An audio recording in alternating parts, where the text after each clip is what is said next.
our words and how we treat people, even if it's just a small moment, seems insignificant, has absolutely horrible impacts for people if they're in certain mindsets and situations. All interviews done are real, unscripted, and edited for your viewing experience. Remember that things impact people differently, so please do not compare people's traumas or experiences. Remember to see the humanity in everyone and treat them and those in the comments with kindness. Hey guys, it's Celeste. Welcome back to my channel. So unfortunately, this might be the last interview for now, and the reason is because I was supposed to have many more interviews, but unfortunately, the other people that were supposed to be a part of this are going through some stuff right now, and unfortunately, they're not able to be a part of it, which sucks, but I totally understand. So, steer my so I will be staring. So I will be I can't talk. So I will be basil water. So I will be steering my focus into the other direction of my usual content, like my controversial stuff, my opinions. Lately, I've seen an increase of viewers that are coming for that content, which makes me happy to hear and to see because I really do like expressing myself and, as you guys already know. So without further ado, let's get on with this interview. Hey guys, so we have Sean here.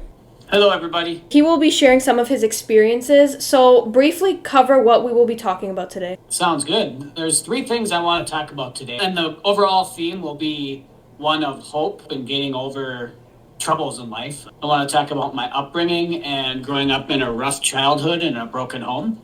I want to talk about how my self-esteem has been greatly affected throughout a great majority of my life because of my birthmark and what I've done to overcome that. And the third one is how my faith has intertwined those things together. I don't need anybody to feel bad for me in the sense of like I'm looking for people to feel sorry for me and be like, oh, poor Sean. I don't need any of that, and I don't want any of that. That's not what I'm doing this interview for. I'm sharing the story to show the hope on the other side of all these horrible things. So basically, I grew up in a broken home with a single mother most of the time, but I had my real dad around until I was 2, and then my mom remarried to my stepdad. Unfortunately, the stepdad was an abusive one. And my brother and I have a brother that's 2 years older. We grew up in an abusive home with some not so nice things happening to us. So just to quickly go through it, when my real dad, haven't seen since I've been age 12. I have no idea where he is. He's decently older than my mom. So my mom is 65, and my real dad, I think, is in his early 80s, roughly, right now. And I haven't seen him since age 12. My mom and my real dad divorced when I was 2, and I saw him sporadically up until I was 12. And then after age 12, for whatever reason, he was non-existent in mine and my brother's life from that point on. However, my mom did remarry, and this gentleman, well, if I can call him that, but when she remarried, it was okay for a while. She's married to him for 7 years. I don't remember exactly how old I was when they got married, but I know I was roughly 12 or 13 when they divorced, my mom and my stepdad at that time. And yeah, he was abusive. He was physically abusive, more towards my brother, less towards me, but he was very much emotionally abusive to both of us and controlling. He would call us nasty names. He would control us. The biggest example I have of this controlling nature that he had was when we wanted to eat breakfast in the morning, we would have to eat the exact cereal he told us to eat, and we would have to sit in the exact spot he told us to sit. And if we didn't do that, it was not good. He was just really nasty towards us. There's a lot of other examples of my brother. I remember him getting slammed up against a wall a couple times. My mom got hit a few times here and there. For some reason, on me personally, there's this weird guilt complex I had about this, but I didn't get the physical abuse as much, but I did get the emotional abuse for sure. So with all that said, as I grew up in that environment, I didn't have a good sense of what it meant to kind of feel whole and feel love. But I do want to say, though, my mom is one amazing woman who I love with all my heart. And the stuff she went through between my dad and my stepdad, she really raised my brother and myself well, despite what she went through. I have so much love in my heart for my mom. It's insane. Like God has given me an incredible love for her, and I thank God for her every day. Even though obviously we all make mistakes, she made mistakes too. She obviously regrets what happened to me and my brother, but she stuck through. She's a very strong woman. So I just want to throw that out there for my mom. And also, growing up, I had this birthmark, and as I got older, it got more and more pronounced and more. It's actually a lot darker at one point than it is now. Kind of more towards the junior high and high school. A lot of people were nice, but there were some mean kids. There was some very mean kids, and when it came to ladies and women, I didn't have a dad to show me how to talk to women. I didn't have a good example from my stepfather, obviously, and so I always was kind of shy, and even to this day, for the most part, I was kind of shy about being around women and didn't really get into dating or doing anything because I just never felt confident at all. I was just felt like, man, who is this guy? I just didn't feel confident in those.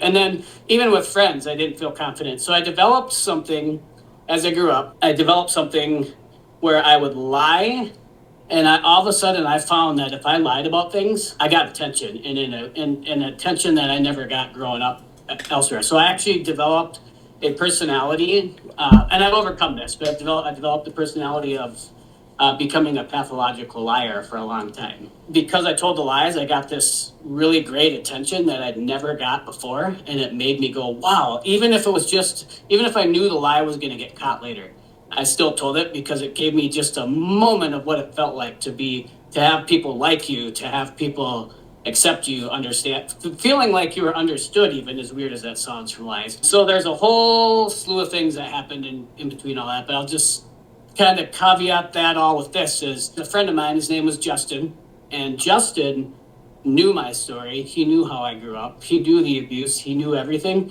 And he reached out to me. In terms of the birthmark, did you have kids at school like making fun of you or pointing it out a lot? Two defining moments. The first one, you wouldn't think this would affect you, but little things can really affect you in big ways. Yeah. There's one instance where somebody in junior high said, ooh, if I had a hickey like that. So I'll actually show the birthmark. It goes down to here, and then it kind of goes up through here. One time I shaved my head. I didn't actually know it was all the way up through my head, but it actually goes all the way up through here. So it's like, it's a pretty substantial, it's called a port wine stain.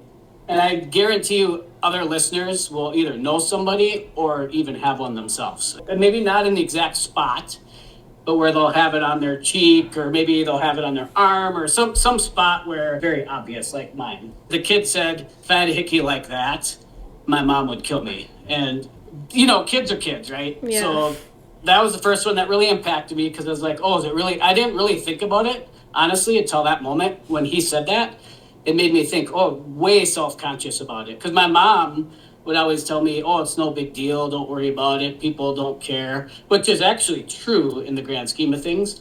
But when somebody says that to you, you're like, is it really that noticeable? And then I was super self-conscious from that point on about it. And I would wear clothing or do things to try to cover it up, put makeup on it, and then when I would put makeup on it, it would be even more obvious because it was like covering it up and I wasn't doing it right, and it just looked ridiculous. The second one was when I asked a girl out, and I think I was in ninth grade, but asked a girl out. Finally worked up the courage. So this one was the hardest one that really sunk my self-esteem low. Because when you're growing up and you like the opposite sex and you're kind of starting to get into that mode, little things are going to affect you really, really bad. And so this one, I asked a girl out, and she said no. She said, I like you as a friend. We all know how that goes. But I wanted to know why she said no, which I probably shouldn't have pressed. But she straight up told me it's because she was embarrassed to be around me with the birthmark. And so that was it. That crushed me.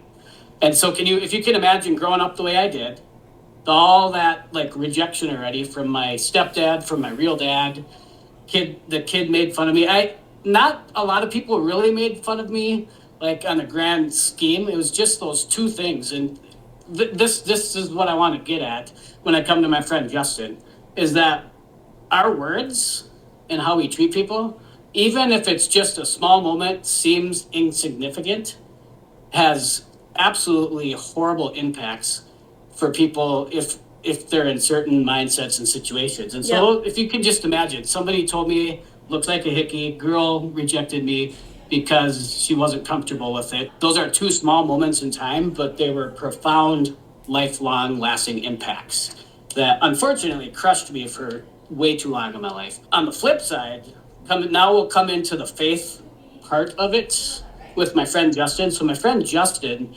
um, he invited me. So I hadn't had a whole lot of church experience, but he invited me to his church.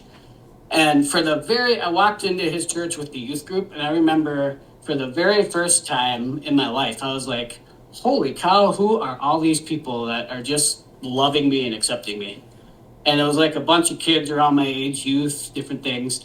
And I was like, and so just going into a place where people accepted me for who I was and didn't seem to care about, didn't talk about my birthmark, didn't seem to care about it.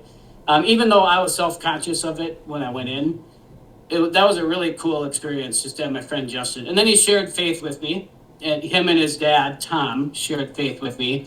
And through faith and just hanging around the right people, I became a changed person. Wow. I just literally became a changed person. I started to recognize and realize who I am and that I'm not what all these other people say I am. And I started to feel love and acceptance for the first time. But when I go into the story of faith, that does not mean for a second that I haven't struggled since then. Because let me tell you, just because a person has faith does not mean your struggles go away. Exactly. Yeah. After the faith experience, I still wasn't fully healed. And I would say I'm still not fully healed from my past experiences now, but I've come a long way. One of the cool faith moments for me was there was finally another girl that I liked, which was this. Now at this time I'm in my late 20s. So I haven't, I'm 42 or 41 now, going to be 42 soon. And I'm sure other people can relate to this one too, but I haven't dated that much despite my age. It just is what it is. Because of my own self-esteem and just other things along the way.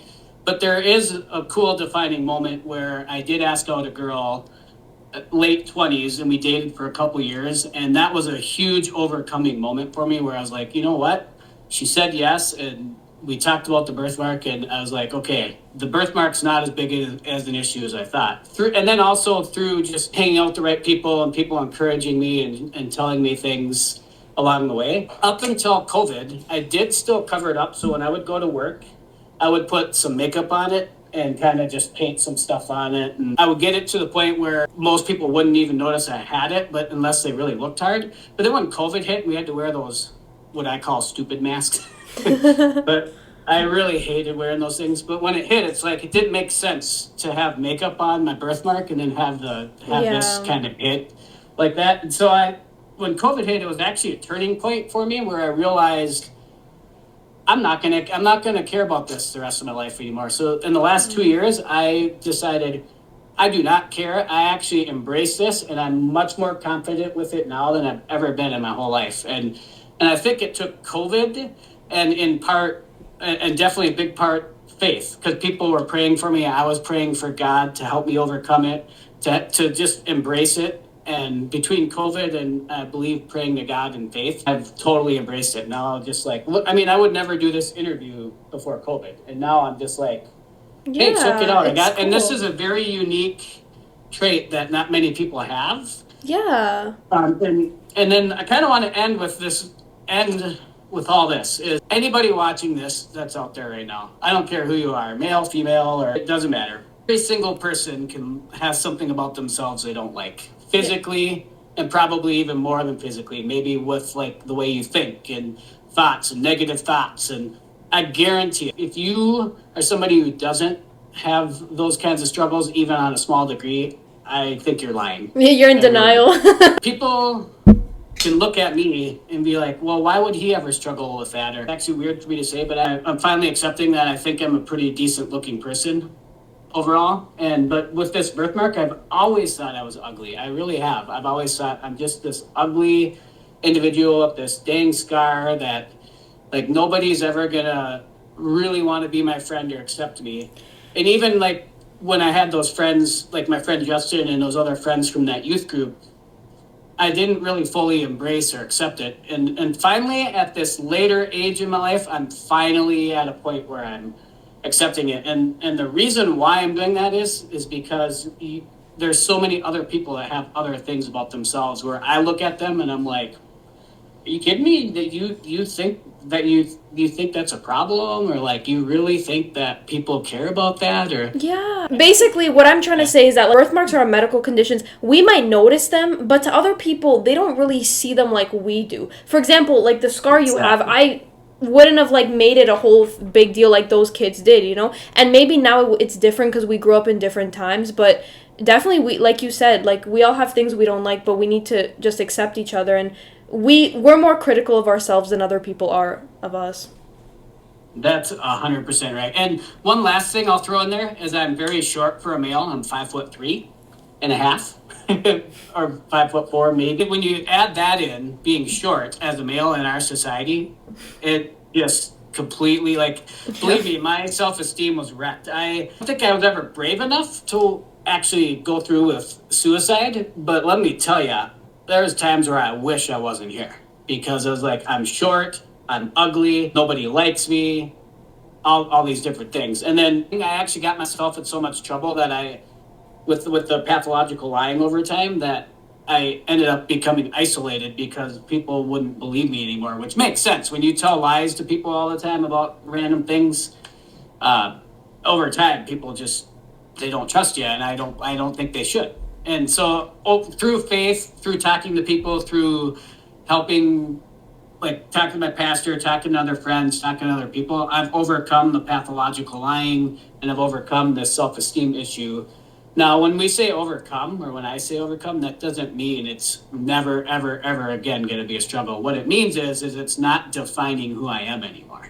That's what it means. It means when I wake up in the morning, it's not the first thing I'm thinking about is my birthmark, or that people don't like me, or that I'm in whatever it is. It's more so of like, wow, I can wake up and feel confident about who I am. When it comes to comments on social media, I doubt that there will be a lot of people that will comment negatively, but I also realize coming into this that anyone that would decide to comment negatively for whatever reason, you gotta have thick skin. And I'm coming in realizing, like, especially with the social media world, if somebody truly wants to say something nasty about me as a person, or as I highly doubt they will, but I mean, it's the online world. Somebody might. My subscriber, like my viewer base is so small and supportive, but even if they do, I told myself that if anybody comes after people I'm interviewing, I'm defending them, I'm deleting the comments, no negativity here. That's good. But I come in knowing that, you put yourself out on the internet. I'm sure you experience that a lot on your end. It's with controversial stuff, yeah. I would think being a female YouTuber can be rather difficult sometimes because of all the nasty comments from men out there. I don't even want to think about what people say to you. I'm actually kind of lucky in this regard that the comments actually are not as bad as people would think. I don't get as many. For me, it's more so like not random trolls. It's people that try to form friendships and connections that end up becoming very, let's say, toxic or abusive. But it's kind of different now, and yeah. But I get what you mean totally. Like, you have to be prepared for these negative comments, but it's always about them. It's never about you. Right. And then I want to end with one last thing. I know this is going to seem weird, but so a couple years ago, I got a tattoo, and I want to culminate all this up with why my faith is important, but I just want to show the tattoo. If you can see it, can you see the whole thing? Yes. Okay. I know this is probably me wanting to show off my guns, but that's not the purpose. I just wanted to talk about this tattoo I got a couple years ago. And basically this tattoo, there's three things going on. There's the crown of thorns, and then there's the veil, or the cloth. I guess they call it the Shroud of Turin, if you've heard of that or know what that is. And then the cross, of course, itself. And it represents the life, the resurrection, and the suffering. And the one thing often people forget about with faith, if you're a Christian, you know that Jesus died for your sins. But people forget about something, that it wasn't the fact that Jesus died for our sins only. Jesus, he understands and suffered because he knows we suffer.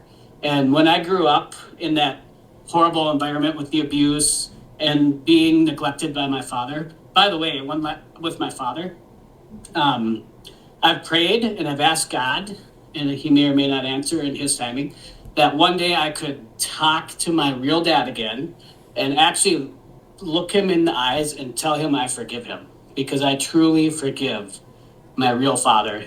I really, really do. In my heart, I don't hold on to any bitterness or hatred towards him. I forgive him, and I'd love nothing more than the opportunity to tell that to him. The stepfather, got to work through.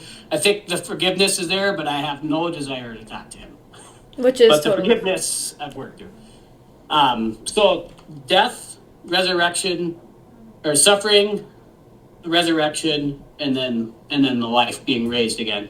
And the big thing is he identifies with our suffering, and I know he identifies with our suffering because he suffered. He knows, like, when we suffer and go through things mentally, physically, he knows what that's like too. Jesus knows. And so yeah. I identify with that, and that helps me to know that there's a God out there who identifies with my own suffering. Has really helped fulfill my life and help me in many ways. That's a beautiful tattoo. And the story of Jesus, I always live by it, how he had to suffer. He was this, perfect person. He had to suffer. And then in the end, what happened. I really, that's a really nice tattoo. Genuinely. Like, the symbolism behind it is really deep. Because the faith is a big part of why I'm at where I'm at. It's my own thinking and decisions, but it's also him. Like, it's stuff that I can't do because God has to do it for me, kind of thing. So that's it.